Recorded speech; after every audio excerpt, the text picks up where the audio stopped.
ایک آدھ مرتبہ کبھی ہو گیا یہ بہانہ، وہ اور بات ہے۔ عادت روزانہ کی، روز یہ بہانہ کرو گے؟ کھانے کے لیے بہانہ نہیں، دوسری چیزوں کے لیے بہانہ نہیں، عبادت کے لیے بہانہ۔ تو اللہ تعالی جس سے ناراض ہو جائے پھر یہی ہوتا ہے، پھر اس کو نیکی کا شوق۔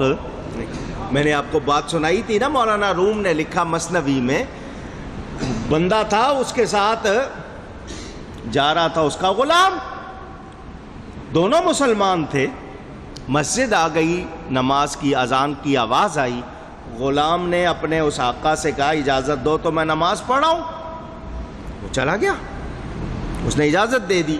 اس نے کہا ٹھیک ہے میں یہاں بازار دیکھتا ہوں تو نماز پڑھ کے آ جا۔ وہ بازار گھومتا رہا، نماز ہو گئی، لوگ باہر نکلنے لگ گئے، وہ غلام نہیں نکلا، تو اس نے دیکھا کہ لوگ تو آ گئے، یہ آیا نہیں۔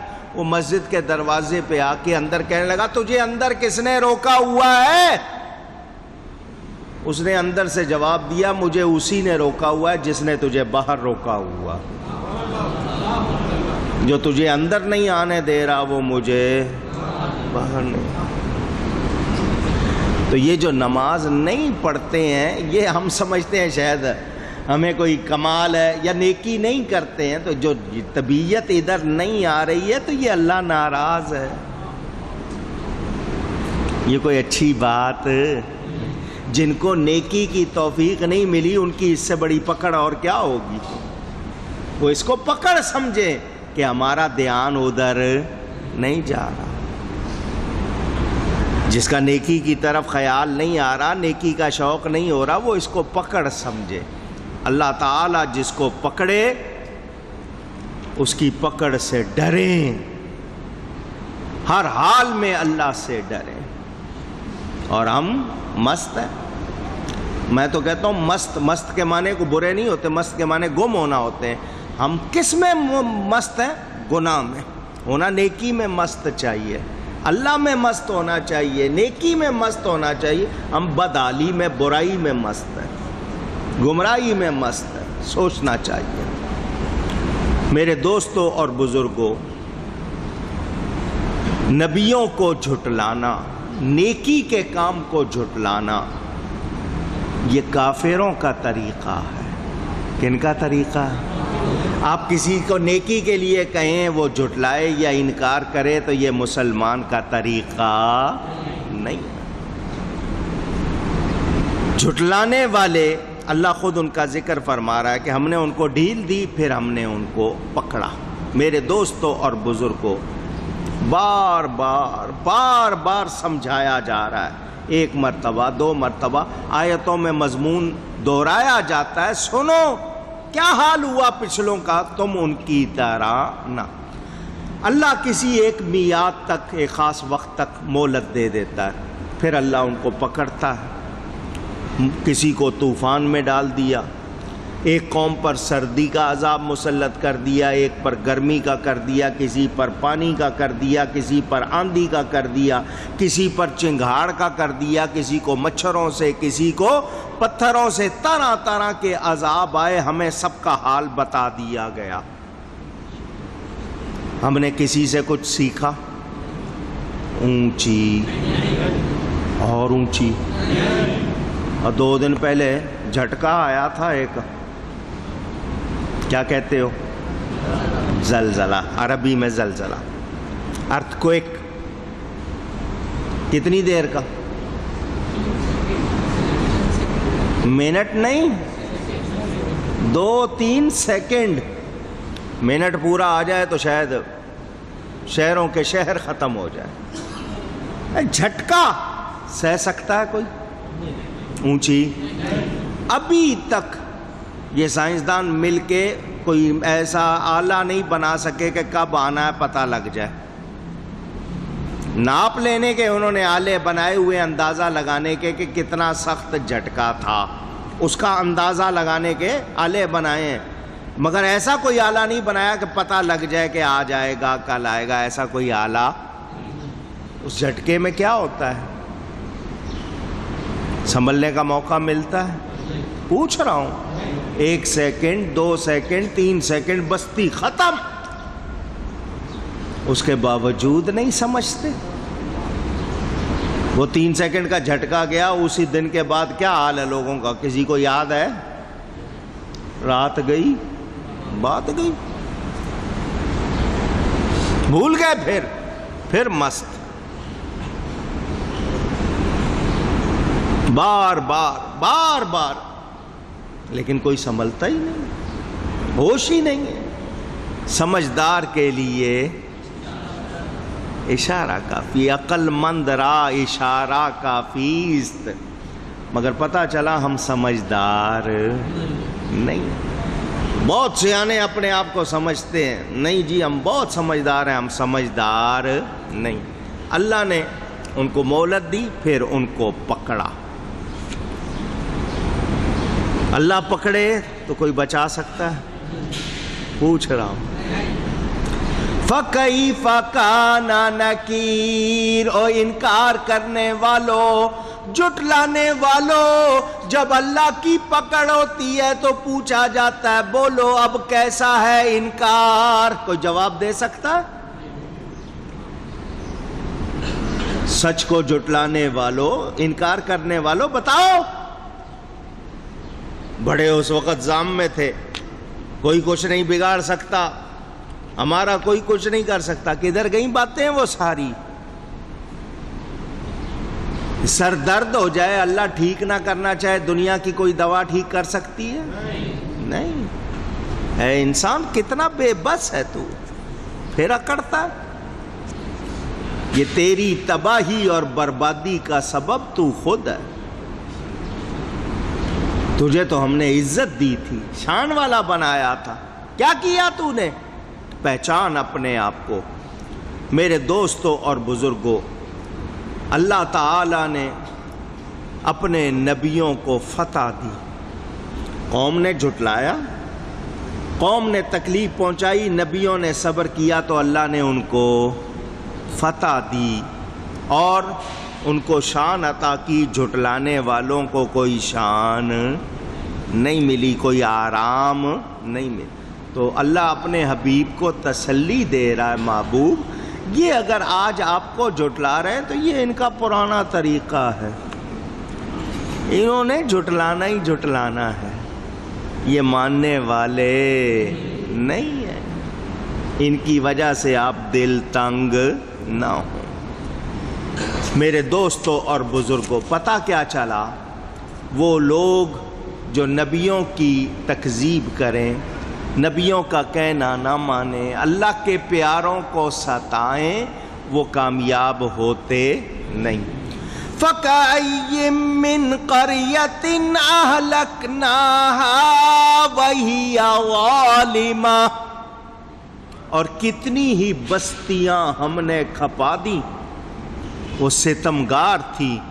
فَهِيَ خَاوِيَةٌ عَلَىٰ عُرُوشِهَا وَبِئْرٍ مُّعَطَّلَةٍ، تو اب وہ اپنی چھتوں پر ڈھئی پڑی ہیں، گری پڑی ہیں۔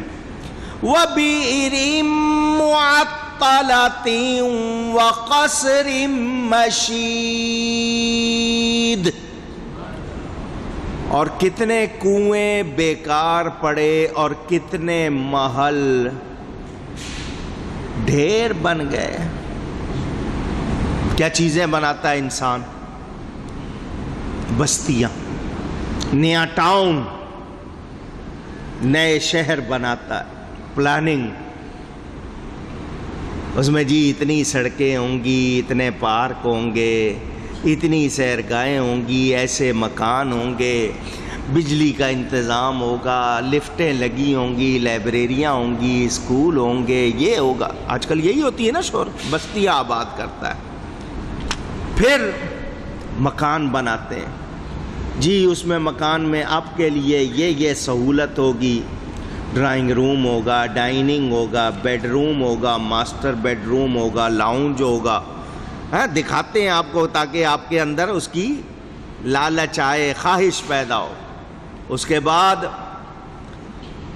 آپ کے مکان جناب چھتیں بنائیں، ان پہ اس طرح کی ڈال دیں، تے لگا دیں تو اندر گرمی نہیں آئے گی۔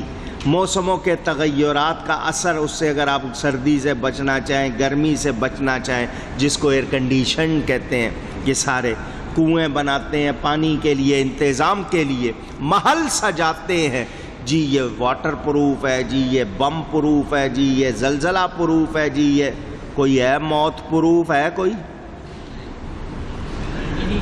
ڈیتھ پروف ہے، کوئی موت سے بچانے والی۔ شیخ سعدی نے لکھا نا، ایک بادشاہ نے محل بنایا بڑا عالی شان، بہت خرچ کیا۔ ایک اللہ والے تھے، ان کو بلایا کہ یہ جو میں نے محل بنایا نا اتنا مضبوط ہے، اتنا محفوظ ہے، یہاں پرندہ بھی میری مرضی کے بغیر آ سکتا، اتنا مضبوط، اتنا محفوظ۔ وہ ہنس پڑے، اللہ والے ہنس پڑے، کہنے لگا جی آپ ہنس رہے ہیں، میں نے کو غلط کہا؟ فرمایا کیا موت کے فرشتے کے لیے بھی رستہ روکنے کی کوئی جگہ ہے اس میں؟ کوئی ایسا انتظام بھی ہے کہ موت کا فرشتہ اس میں نہ آ سکے؟ وہ چپ ہو گیا۔ فرمایا پھر کیا فائدہ؟ بظاہر تو نے اپنی طرف سے محفوظ بنایا، موت سے بچے گا، موت سے کوئی بچ سکتا؟ آنی ہے، کتنی حفاظت کر لے، اس کا جب ٹائم آ جائے گا اس نے آنا ہی آنا ہے۔ تو یہ چیزیں بتائیں آپ کو، کنویں کی، گھر کی، شہر کی، بستی کی، محل کی، یہ جتنے تھے اللہ فرماتا ہے ہم نے کھپا دی، الٹ دی، ختم کر دی، ڈھیر بنا دیا، نام و نشان مٹا دیے بستیوں کے تمہارے سامنے۔ پاکستان والے کہتے ہیں ہمارے پاس پرانے کھنڈرات ہیں، موئنجو ڈرو ہے، ہڑپا ہے، ٹیکسلا ہے، تو سیکھو نا، بستیاں تھیں زمین کے اندر، دھسا دی گئیں، جو اوپر تھیں وہ اندر دھسا دی گئیں۔ یہ جو اندر سے آپ کو نظر آ رہی ہیں تو یہ اوپر تھی نا، کیوں اندر دھسا دی گئیں؟ سیکھو، سبق حاصل کرو، اس کو سیرگاہ نہ سمجھو، عبرت کی جگہ سمجھو۔ عبرت کی جگہ کا مطلب جس سے سبق سیکھا جائے۔ آپ نے تفریح بنا لی۔ افلم یسیروا فی الارض فتکون لهم قلوب یعقلون بها، تو کیا زمین میں چلے نہیں، سیر نہیں کی، گھومے پھرے نہیں، سفر نہیں کیا؟ کیا دل ہیں جن سے سمجھے؟ او آذان یسمعون بها، کان ہیں جس سے سنے؟ فإنها لا تعمى الأبصار، تو یہ کہ آنکھیں اندھی نہیں، ولیکن تعمى القلوب، آنکھیں اندھی نہیں ہوتی، دل اندھے ہوتے ہیں۔ یہ جو دیکھ کر بھی سمجھ نہیں آتی تو کیا مطلب؟ دل اندھے ہیں، وہ دیکھ نہیں رہے۔ وَلَكِن تَعْمَى الْقُلُوبُ الَّتِي فِي الصُّدُورِ، یہ جو سینے میں دل ہیں ان کو کس طرح استعمال میں لاؤ؟ آنکھوں سے جو دیکھ رہے ہو، کانوں سے جو سن رہے ہو، اس کے بعد اس دل میں اللہ کی یاد نہیں آ رہی، سچ نہیں پہنچ رہا، تو یہ آنکھیں کان تمہارے صحیح کام نہیں کر رہے۔ اے انسان، تو آنکھ بند کر لے، تجھے نظر کچھ نہیں آئے گا، مگر کانوں میں روئی بھی ٹھونس لے تب بھی کوئی نہ کوئی آواز پہنچے گی، تھوڑی سی، تھوڑی بہت جس طرح کیا اتنی نہیں پہنچے، تھوڑی بہت پہنچے گی۔ تو یہ اندر اترتا کیوں نہیں ہے؟ تیرے پیغام حق بار بار سنایا جا رہا ہے، تو نے اگر آنکھیں بند کی ہوئی ہیں، کان میں تو آواز جا رہی ہے، اس کے باوجود تیرے دل میں نہیں اتر رہی ہے، تو دل کا اندھا ہے۔ پھر ان آنکھوں سے کوئی فائدہ نہیں، ان کانوں سے کوئی فائدہ نہیں۔ یہاں سے نتیجہ نکالو بڑا آسان، آنکھیں اس کی ہیں جس کو حق نظر آئے، کان اس کے ہیں جو حق سنے۔ سنے اور دیکھنے کا مطلب قبول کرنا، کہ دیکھ رہا ہے اور مان رہا ہے، سن رہا ہے اور مان رہا ہے۔ جو حق سن نہیں رہا، جو حق دیکھ نہیں رہا، وہ آنکھوں والا ہو کر بھی اندھا، وہ کان والا ہو کر بھی بہرا۔ قرآن پڑھیں، اللہ فرماتا ہے صم بکم عمی، گونگے ہیں، بہرے ہیں، اندھے ہیں۔ صم بکم عمی،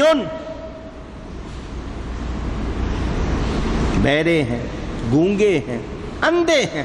صم بہرے ہو گیا، بکمن گونگے ہو گیا، عمیون اندھے ہو گیا۔ اندھے ہیں، بہرے ہیں، گونگے۔ یا اللہ، ان کی تو آنکھیں ہیں۔ سارے کافر اندھے بہرے گونگے، آنکھیں ہیں، زبان ہے، کان ہے۔ اللہ فرماتا ہے اندھے بہرے گونگے۔ کیوں؟ آنکھ دی تھی نبی کا نور دیکھنے کے لیے، قدرت کے جلوے دیکھنے کے لیے، سچ دیکھنے کے لیے۔ ان کو نبی کا نور نظر نہیں آتا، نبی کا حسن نظر نہیں آتا، حق کے جلوے نظر نہیں آتے، تو آنکھ والے ہو کر بھی اندھے ہیں۔ اور کان دیے تھے قرآن سننے کے لیے، نبی کی نعت سننے کے لیے، ذکر مصطفیٰ کے لیے۔ یہ سچ سنتے نہیں تو کان والے ہو کر بھی بہرے ہیں۔ زبان دی تھی قرآن پڑھنے کے لیے، نعت درود و سلام پڑھنے کے لیے، سچ بولنے کے لیے، تو یہ سچ بولتے کہتے نہیں تو زبان والے ہو کر بھی گونگے ہیں۔ پتہ چلا آنکھ والا وہ جو نبی کا حسن دیکھے، آنکھ والا وہ جو نبی کا نور دیکھے، شان دیکھے، اللہ کے جلوے دیکھے، سنے، بولے۔ جو یہ نہیں ہے تو کچر کچر لچر لچر کرتا پھرے، کتنا ہی زبان کا اس کا دعویٰ ہو، آواز کیسی ہی ہو، اپنے آپ کو کیا کچھ کہلاتا پھرے، وہ آنکھ والا، کان والا، زبان والا نہیں ہے۔ حضرت بلال کے ہونٹ موٹے تھے، آواز بہت سریلی نہیں تھی، لفظ صاف نہیں نکلتے تھے، مگر سارے صحابہ کہتے تھے سیدنا بلال، بلال ہمارا سردار ہے۔ کیوں کہتے تھے؟ وہ رنگ کو نہیں دیکھتے تھے، قوم اور زبان کو نہیں دیکھتے تھے، ان کی زبان صاف نہیں تھی، نین نقش خوبصورت نہیں تھے، آواز خوبصورت نہیں تھی، مگر دل میں نبی بستا تھا۔ اللہ سمجھ آئی ہے بات؟ غور کرنا چاہیے، سمجھنا چاہیے میرے دوستوں اور بزرگوں۔ اگر ہم نہیں پہچانیں گے تو پھر ہم سمجھدار۔ کنویں کا ذکر آیا ہے، کنویں کا۔ اس کنویں کے حوالے سے تفسیروں میں کچھ لکھا ہوا ہے، میں اس میں سے مختصراً آپ کو سناتا ہوں۔ روایتوں میں ہے یہ صالح علیہ السلام کے حوالے سے ان کی قوم جو سمود تھی، یہ اس کنویں کا ذکر کیا گیا ہے، وہ خاص کنواں جو بنایا گیا تھا۔ 4000 کے قریب ان کے امتی ان کے ہمراہ تھے، کنویں میں اترے صالح علیہ السلام۔ جب آپ کی امت پر عذاب نازل ہوا تو اسی کنویں کے قریب انہوں نے بستی بنائی اور آباد ہوئے۔ اس علاقے کو تفسیروں کے مطابق حضرموت کہتے ہیں۔ کیا کہتے ہیں؟